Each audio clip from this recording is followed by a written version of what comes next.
The governor has violated the provisions of Article 183 of the Constitution as read together with Standing Order number 193 by undermining the authority of the County Assembly, whence the governor has refused and or failed to implement resolutions of the County Assembly or forward a report detailing his inability to do so in line with Article 183 of the Constitution as read together with Standing Order number 193, which with respect to county public debt and public management under the provisions of Section 123 of the Public Finance Management Act 2020.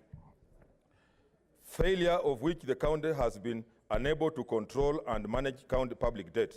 The result is unmitigated accrual of debt which has ballooned the county's overall debt to unmanageable levels, rising from Kenya shillings 556 billion when he assumed office in 2017 to 76.7 billion as at 31st December 2019, hence further violating the provisions of Article 201 of the Constitution. E.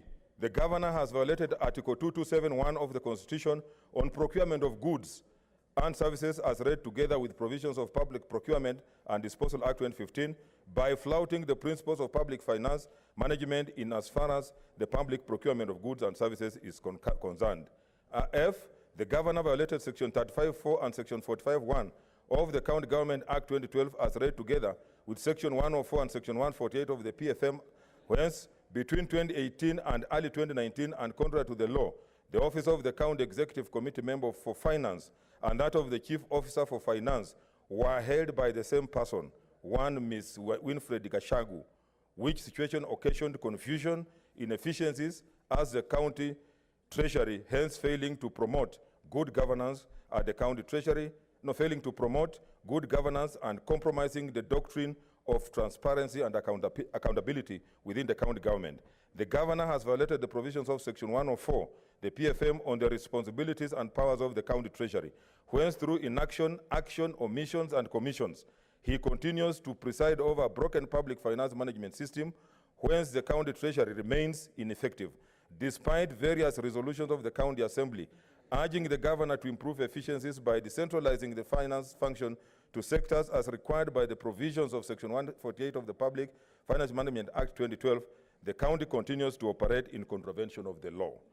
H. The governor has violated the provisions of Article 5.5 of the deed of transfer of functions by his refusal to hand over the necessary documentation to enable Kenya Revenue Authority, KRA, to undertake optimum revenue collection under the transferred functions. I, the governor, grossly violated Article 201 of the Constitution on the prudent use of financial resources and Section 159 of the Public Finance Management Act as read together with Section 7 of the Nairobi City County Tax Waivers Administration Act 2013 by unilaterally and arbitrarily issuing waivers in total disregard of the law. J. The governor has violated the provisions of Article 201D of the Constitution on principles that guide all aspects of public finance in the Republic, and 2271 on procurement of public goods and services and the provisions of the Public Procurement and Disposal Act 2015 by willfully interfering in the award of the tender for the construction of the Dandora Stadium as established by the PPRB, leading to loss of public funds in overseeing payments despite concerns by technical officers. K. The governor has violated the provisions of Article 201 of the Constitution and the Public Finance Management Act 2012 on principles that guide all aspects of prudent use of public finance, where either intentionally or negligently he presided over the massive loss and theft of county public funds in the 3 years he has been in office, as evidenced by the Auditor General's report of 2020-2019, which raised the red flag over cities stalled 204.2 million projects, as well as a failure by the county government to meet its revenue targets. L. The governor has violated the provisions of Article 5 of the Deed of Transfer of Functions by sabotaging the transfer of functions. The governor is yet to provide NMS with crucial information necessary in aiding and carrying out of the transferred functions. Come in.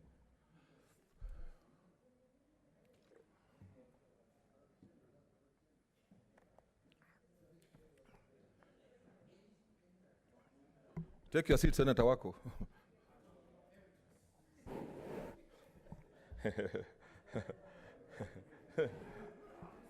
Okay. B, abuse of office. The particulars cited under the ground are as follows.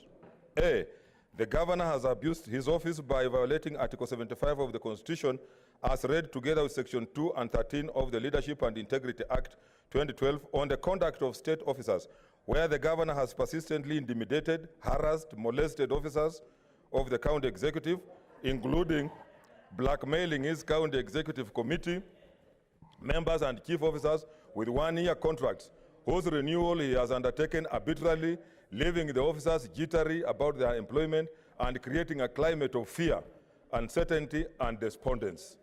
B, the governor has abused his office by violating Article 75 of the Constitution as read together with Section 16 of the Leadership and Integrity Act 2012 by unlawfully using public funds. Order, senators, you need to listen to the charges, because this is what will help. And I want you to listen to this one. The governor has abused his office by violating Article 75 of the Constitution as read together with Section 16 of the Leadership and Integrity Act 2012 by unlawfully using public funds to pay for his daughter's travel to New York, USA, to allegedly attend the County First Ladies Conference held during the 62nd session of the Commission on the Status of Women in 2018. C, gross misconduct. The particulars under this charge are as follows. The governor has violated Article 73 of the Constitution by failing to promote public confidence in the integrity in the office of the governor following his being charged before the anti-corruption court, thus prejudicing and or compromising the social contract and trust bestowed upon him by the people of Nairobi by virtue of Article 1 of the Constitution. B, the governor has violated Article 73 of the Constitution and Section 8 and 11 on the Leadership and Integrity Act 2012 on public trust and professionalism, where he is on record. I want you to listen to this, honorable senators. The governor has violated Article 73 of the Constitution and Section 8 and 11 on the Leadership and Integrity of Act 2012 on public trust and professionalism, where he is on record admitting that he was intoxicated and thus not in the right frame of mind when he signed the deed of transfer for the transfer of certain functions of the county to the national government in February 2020. Order, Senator Murkomen. Order, Senator Murkomen. C. Order.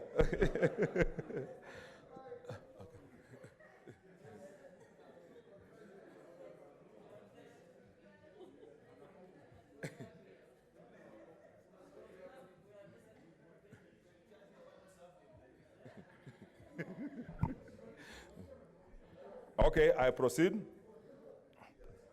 C, the governor has violated Article 73 of the Constitution and the Leadership and Integrity Act 2012 on the responsibilities of leadership by failing to professionally perform his constitutionally sanctioned duties owing to his constant absence from office, even before he was formally restrained by the courts from assessing his office due to corruption charges, where the governor remained constantly unreachable in person or in his phone for inordinately longer periods of time, to the huge detriment of the performance of the functions of the executive. D, the governor has violated Article 75(1)(c) of the Constitution as read together with Section 2 of the Leadership and Integrity Act 2012 in respect of the conduct of the state officers by drawing a salary and hefty allowances and enjoying the privileges of the office he holds, while failing to diligently report to work and being perennially absent even before he was formally restrained by the courts from accessing his office due to corruption charges. E, the governor has violated Section 8 of the Leadership and Integrity Act 2012 on public trust, where he has constantly used his position to abuse public trust in the county government by exercising the powers of his office in a manner detrimental to prudent public service delivery by persistently use of divisive and becoming language which undermines the office he holds and the county administration. F, the governor has violated Article 73 and 75 of the Constitution on conduct of state officers that is demeaning to the office they hold, and Section 2 of the Leadership and Integrity Act 2012 by persistently and willfully using, publicizing, and publishing abusive and unbecoming words and language, as evidenced by his social media posts and numerous rants in which he has hurled abuses and conducted himself in a manner that undermines and demeans the office of the governor. D, crimes under national law. There are serious reasons to believe that the governor has committed crimes under national law, specifically the Anti-Corruption and Economic Crimes Act, which crimes he has been charged for in the Anti-Corruption Court. Honorable Senators, Standing Order number 75-1, B of the Senate Standing Orders, gives the Senate the option of investigating this matter by appointment of a special committee comprising 11 members or in plenary. 10, the resolution of the Senate on the motion by the Senate Majority Leader in today's order paper will therefore determine the manner in which this matter shall henceforth proceed. It is noteworthy, and I wish to emphasize to all honorable senators that the debate on the motion shall be limited to the substance of the motion. It is not a motion on the propriety, prudence, or even the constitutionality or the legality of the processes that have preceded the submission of this matter to the Senate. It is not a debate on the facts of the matter or their merits. It is therefore not permissible to deviate to any other matter other than the motion before the Senate. Finally, honorable senators, the hearing of charges for the proposed removal of office of a governor is one of the most important functions of the Senate under the Constitution. I therefore urge that the Senate exercises the highest level of responsibility on this matter. I thank you. I deserve more than that.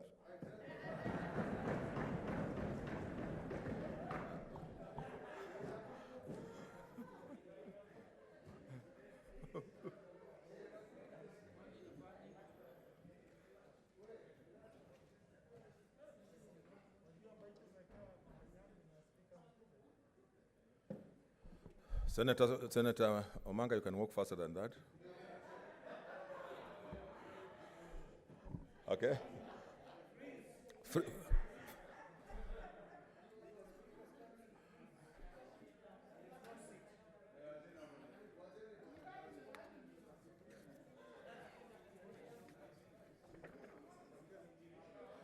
Okay, honorable senators, order.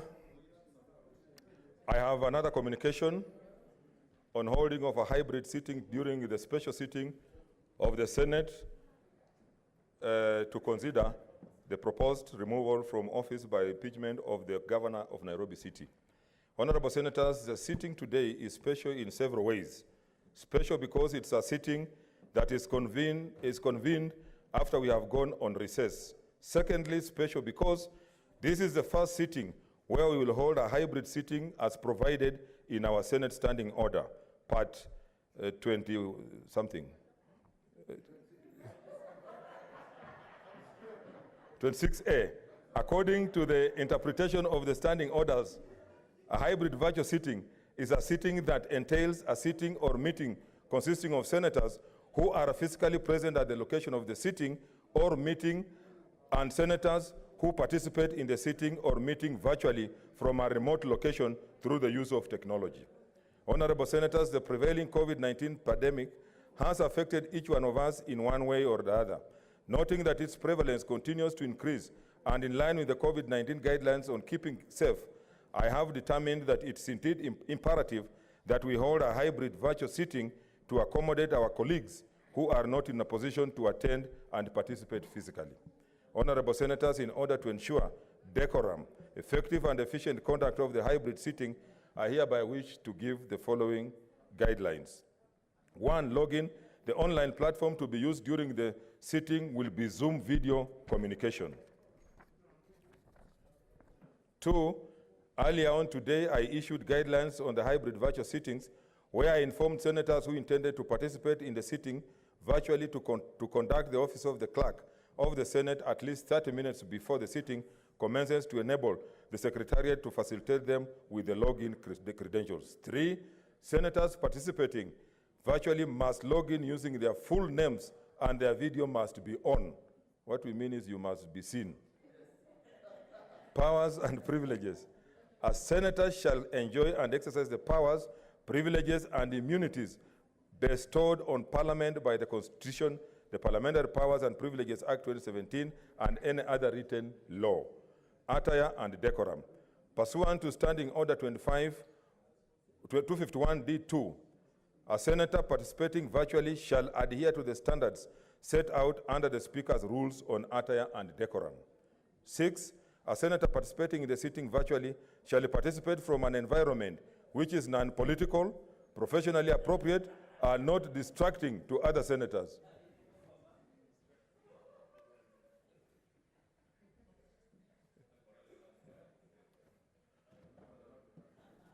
Yeah, what we mean is you may appear dressed half naked and you start distracting people from concentrating. 7, a senator shall not participate in a virtual sitting of the House while in the chamber. 8, a senator participating virtually must have their microphone on mute and unmute only when called upon by the presiding officer to speak. 9, a senator shall be visible to the presiding officer in order to be counted for the purpose of establishing a quorum, taking a decision, or voting on a matter. 10, a senator experiencing a technical problem while participating in the proceedings. Order.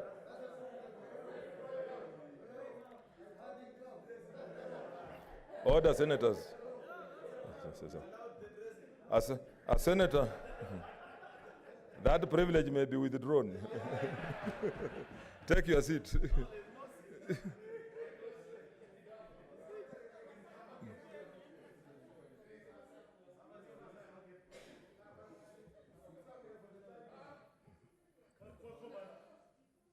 Okay.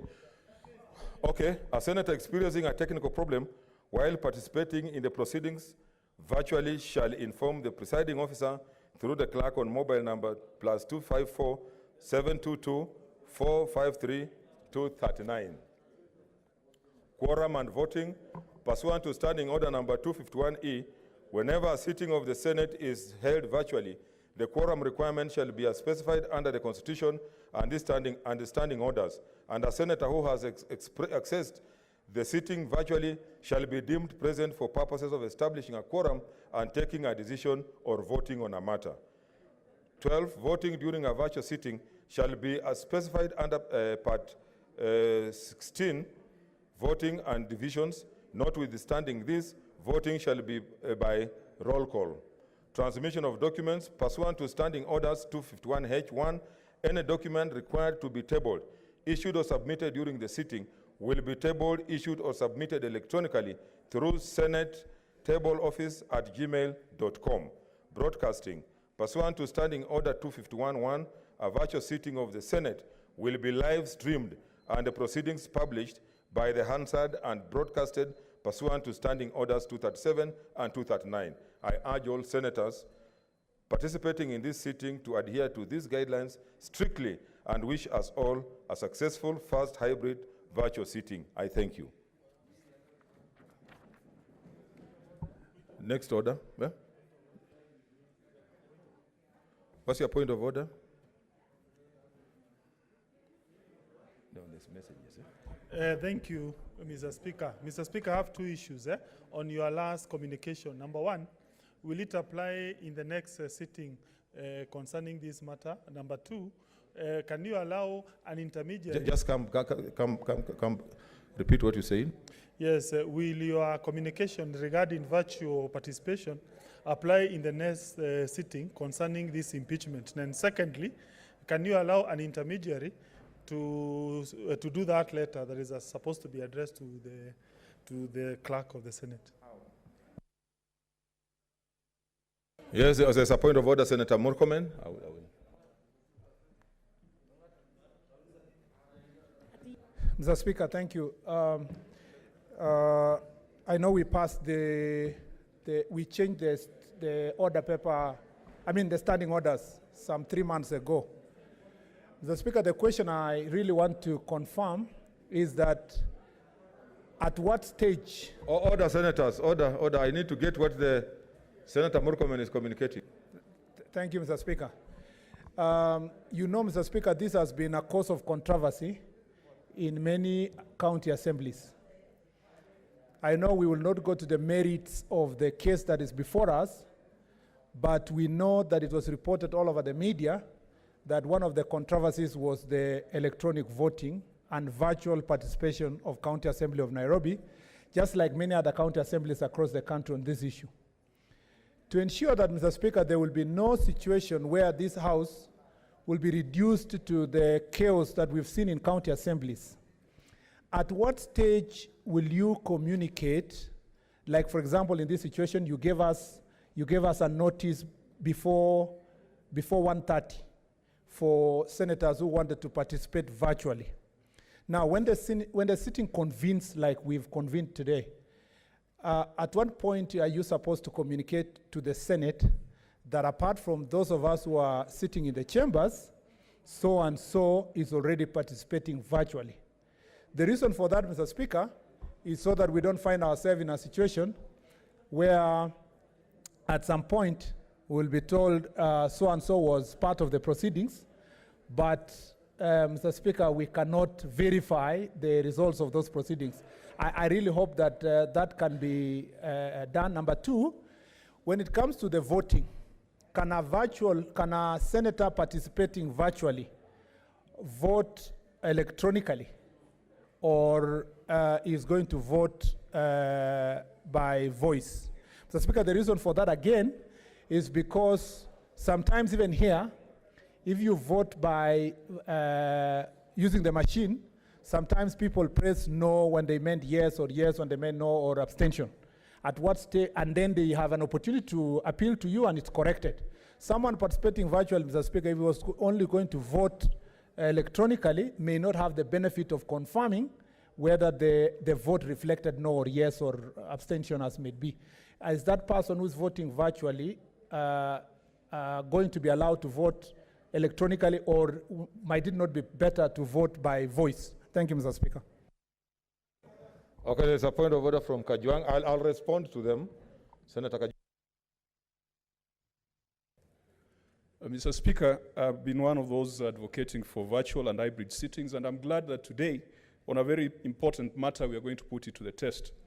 I have looked at Standing Order 251H.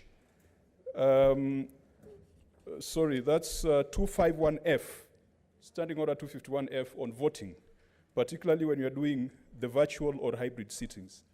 Mr. Speaker, it leaves a lot of room for interpretation, because this standing order says that where decision is to be made by way of secret ballot, a senator shall cast their vote either by roll call or electronically.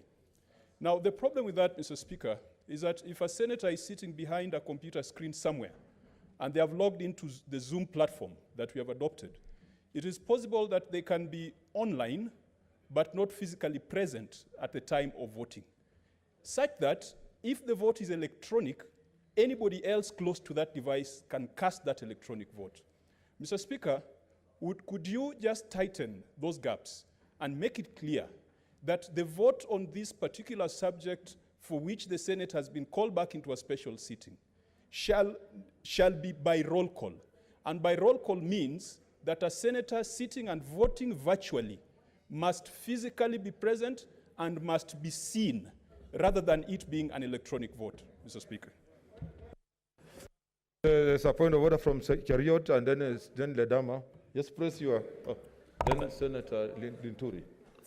Thank you, Mr. Speaker. Mr. Speaker, as a long-serving member of the ICT committee, we appreciate this development, Mr. Speaker.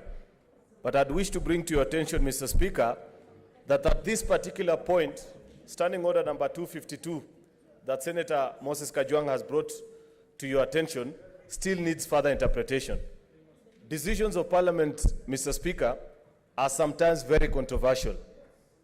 And you've got to ascertain, one of the reasons why we insist on members being present within the precincts of Parliament is because it's a secure space. And apart from reasons beyond the control of members, many a times they cast their votes at free will, Mr. Speaker. This system that is being proposed right now, Mr. Speaker, we have no way of ascertaining two things. The first one is what Senator Kajwang has raised, that at a particular time, it is actually that person who logged in that is voting, because we are using this on the Zoom platform, Mr. Speaker. And secondly also, that this person is exercising their democratic right in a free manner, free of any form of intimidation. One of the things that Parliamentary Service Commission has done, Mr. Speaker, and this is important for members to note, and that's why I thought perhaps you may want to delay this decision, is that we are in the final stages of procuring an e-parliament system that will take care of the fears like what Senator Kajwang is raising, where at the point of decision-making, the biometric passwords that have been input into the system ascertain that that vote is actually coming from the particular member who's casting that particular vote, Mr. Speaker. And therefore, without having a more secure system other than the Zoom platform, I'd really wish to plead with you that you perhaps reconsider some of this decision and make it that it shall not be at the free whims of members to either choose to participate here or an online platform. There must be unique circumstances that demand the same, Mr. Speaker. Thank you. Senator, okay, Olekina, then Senator Wetangula.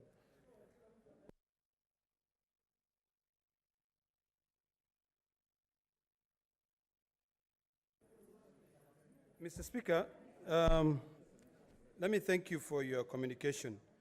I rise also on Standing Order number 251, 251FC. And Mr. Speaker, it says clearly, the technology is simple, accurate, verifiable, secure, and transparent. Mr. Speaker, in this country, we've had serious cases of cyber security. Mr. Speaker, would it be in order for me to request that before we can be able to implement what is in these new standing orders, that we run a pilot project, or rather even a mock session, so that we know very well that everyone is comfortable and they can be able to use that virtual sitting properly for them to be able to represent their counties. Mr. Speaker, why I'm asking this is because very at a time when we are sitting even in our committee sittings and doing virtual sittings, the network is not stable. You know? I mean, I really think that parliament procedures should not be taken in lightly. Mr. Speaker, I've read Article 123 on the power to vote by this House. And I'm just a little bit concerned that when we extend to allowing the Parliament of the Republic of Kenya to allow virtual sittings on matters when our own technology is not verifiable, is not secure, we will be making a mockery of the parliamentary procedures. So, Mr. Speaker, I would like you to really give a detailed ruling on this matter, you know, so that when we progress, we can be doing what we know. It can be secure, it can be verifiable. I share the same concerns as Senator Kajwang, as well as Senator from Nandi.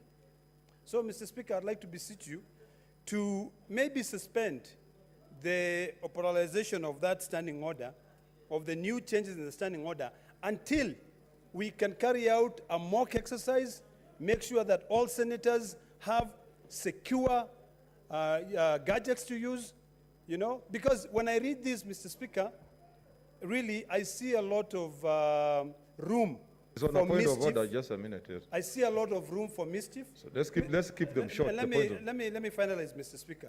I was not particularly happy with what I saw happening in Nairobi City County. No, we said we don't get into that's so a really subject it had to do order. with the issue, Mr. Speaker, of virtual voting. Order. Mr. Speaker, if you allow me, my plea to you is this. Let us suspend the authorization of that until either the Parliamentary Service Committee can produce secure gadgets that can be used by Parliament, so that when we are here representing our counties, we can be doing so knowing that your views are the views of your people, and they shall be taken seriously. Thank you, Mr. Senator Wetangula.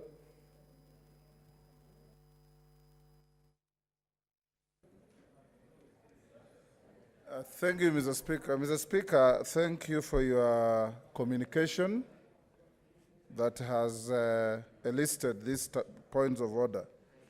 Mr. Speaker, Standing Order 251F3. Order, whose phone is that?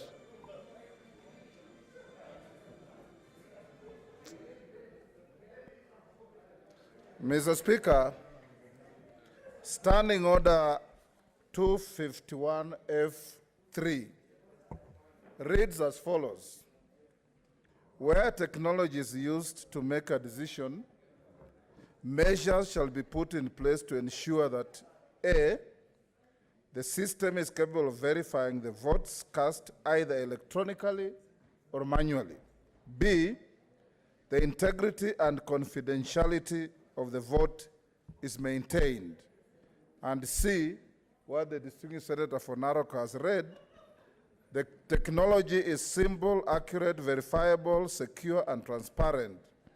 Mr. Speaker, we would be interested as a House to know what measures have been put in place to ensure that the system is capable of verifying the votes cast, and B, the integrity and confidentiality of the vote. You have recalled this House from recess, Mr. Speaker.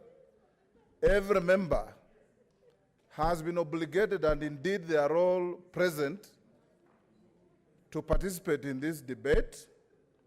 And like the Senator for Narok has said, we have not even carried out any mock trial on this system to test its efficacy. So we don't want to start experimenting on a matter that is going to determine the life, the politics, and the future of an individual whose constitutional guarantees are very clear. So I want to urge you, Mr. Speaker, that even as these new standing orders, and it's unfortunate that when these new standing orders came into effect, unlike in the past, the House was never called together to be walked through and be told that these are possibilities as we go to the future. The only measures that have been taken by Parliament to help members participate virtually is that we are sent routinely some airtime without caring whether you are going to put it on your phone or not. We don't even know whether every member here has a smartphone in the first place, Mr. Speaker. So I want to urge that we go to the old system. Even if we vote electronically, we have done before, it must be a member physically present and voting. Thank you, Mr. Speaker. Order, senators. Senator Kibiru has logged in. Let us see how it works. Be patient. I'm speaking from Kirinyaga, and it is good that we are embracing technology. I have listened to the various points.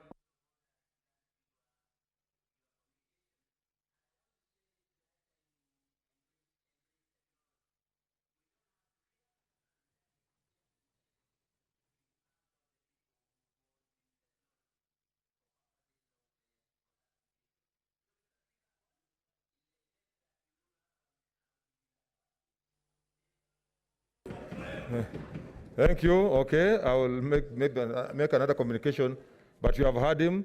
Senator Harake. Oh, sorry. Senator Linturi came faster, sorry. Yeah, thank you, Mr. Speaker, for this opportunity. Mr. Speaker, I have heard my colleagues speak on to this matter. And Mr. Speaker, with tremendous respect, I want to invite you to apply your discretion to determine on this matter because of the seriousness of the debate that is before this House today. Mr. Speaker, why I have a problem with the combination is, Mr. Speaker, number one, you realize that having heard the directions that you gave in regard to area where you sit, how you should be dressed, and so that you are able to contribute to the matter before the House, I am, number one, left wondering whether we have that capacity to establish whether that particular area where one is seated complies with your directions. Number two, Mr. Speaker, the matter before this House today is not a simple matter.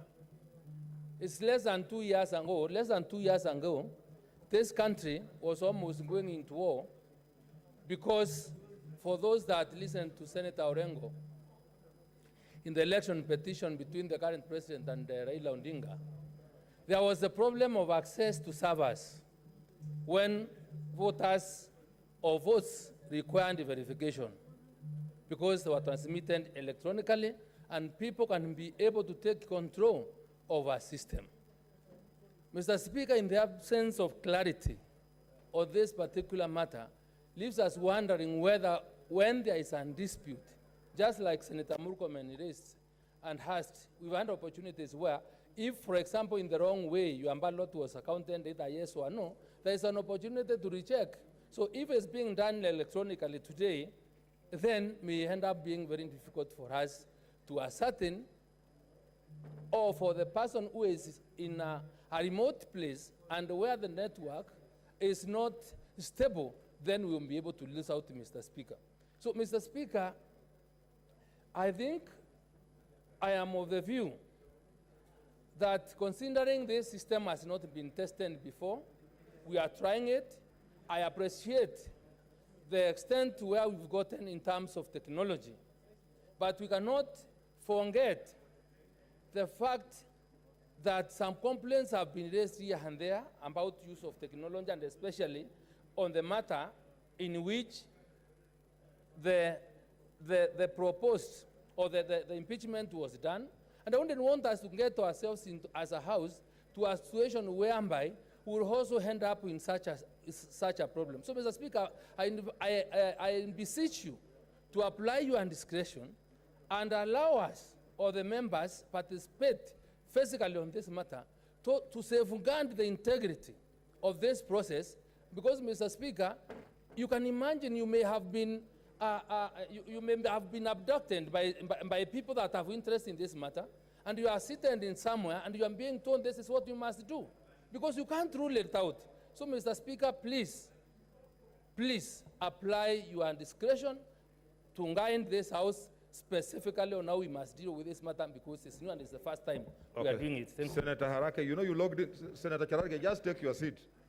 You don't carry your hand up. You just... Thank you, Mr. Speaker. Mr. Speaker, I am at a loss as to how we are questioning the use of technology and how the use of technology can affect the integrity of the decisions of this House, when for the last 8 months or almost a year now, we've been conducting business in virtual rooms, Mr. Speaker. If then that has been the issue, is it in order then to even decide for us to sit and pass resolutions, draw our sitting allowances on virtual meetings throughout our entire time? And today, why is today special? And to allege that technology impacts on the integrity is farthest from the truth, Mr. Speaker. And unless there's other reasons as to why this is being questioned, I don't think we should be questioning Standing Order 251A, when in fact we've been conducting our business even before we made changes to this standing order. Mr. Speaker, I think we have to be honest with ourselves and we must embrace technology. There's no two-way out unless there's other considerations. I submit, Mr. Speaker. Okay, order, senators, I seek your intelligence because we must make progress. I think we have ventilated. This is what I want to say. One, that we shall be able to, we can be able to tell you those who have logged in. The Secretariat are able to do that. That's a question that was asked by Senator Murkomen. Then secondly, I want to say that we are the ones who passed these standing orders. We must, honorable senators, we must start somewhere. And we are saying we are starting, let's see how it works. Of course, it may not be perfect, but we'll also be able to make certain changes as we go ahead. But let us have confidence in what we have done ourselves as senators so that we are able to move forward. Next order. Order number 3, order number 2, messages. Okay, take your seat, senators, or you freeze. Order, senators. Senator, take your seats. Senator, work or you'll freeze.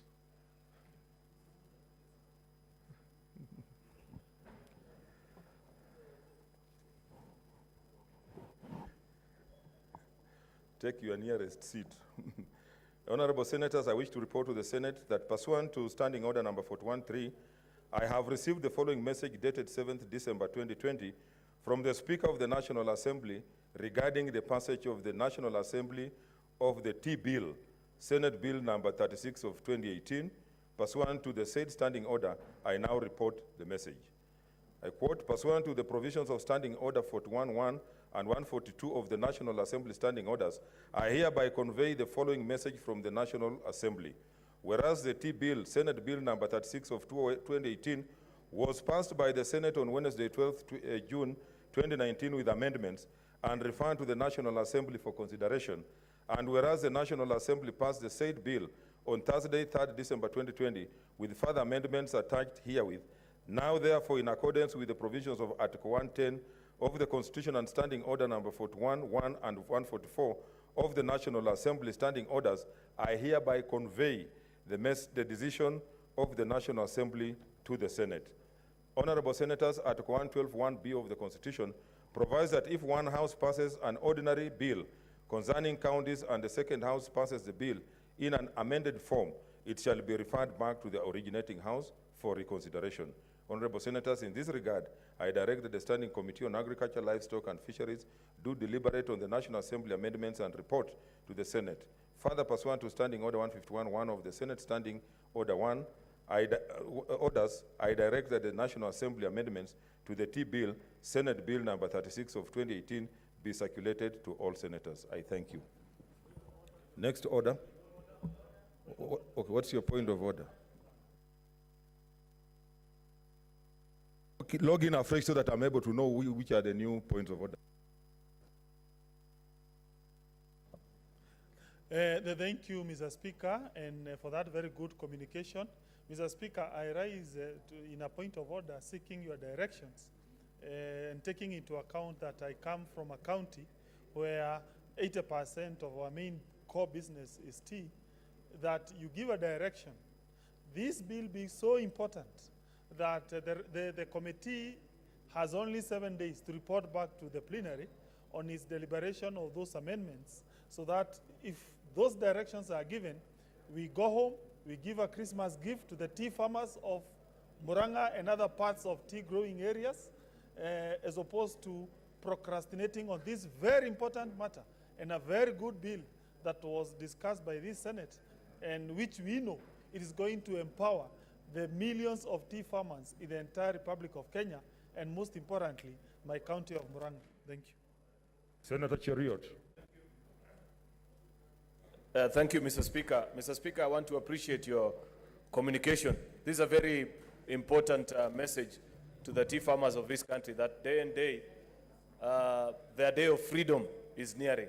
Mr. Speaker, I want to agree to the proposal of Senator Kangata that indeed it is possible, and I have seen Senator Kibiru, Senator for Embu, Jeru Ndwiga, the chair of Agriculture Committee, that he has logged in, that it is possible, as is being proposed by Senator Kangata, for them to meet and within 7 days iron out any of the issues that may arise out of the amendments that were done by the National Assembly. The National Assembly, Mr. Speaker, did a lot of work on this bill, did a lot of public participation, and it points out to the fact, Mr. Speaker, that part of the things that we need to do in enlarging democracy and the participation of colleagues in this House is to ensure that when you have a bill such as this that is cross-cutting, to have members of both houses participate in ways other than what is currently being provided. Mr. Speaker, I had the chance to join our colleagues from the National Assembly in public participation,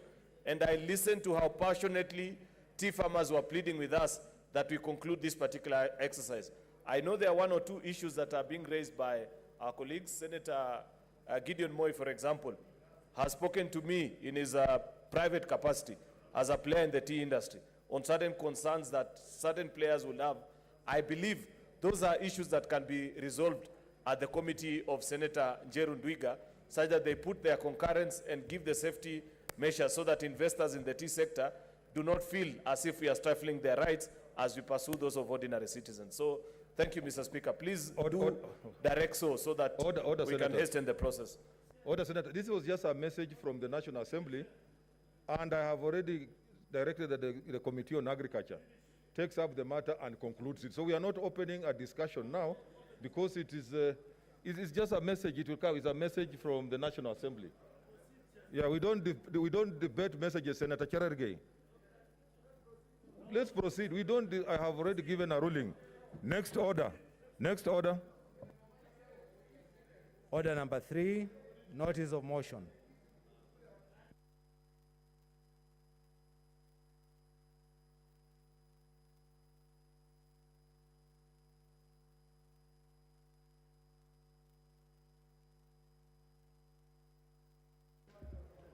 Order, senators. Order. Let's listen.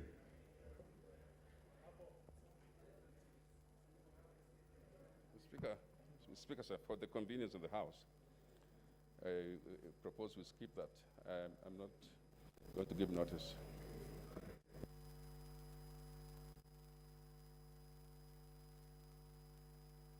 Next order is saying we skip it.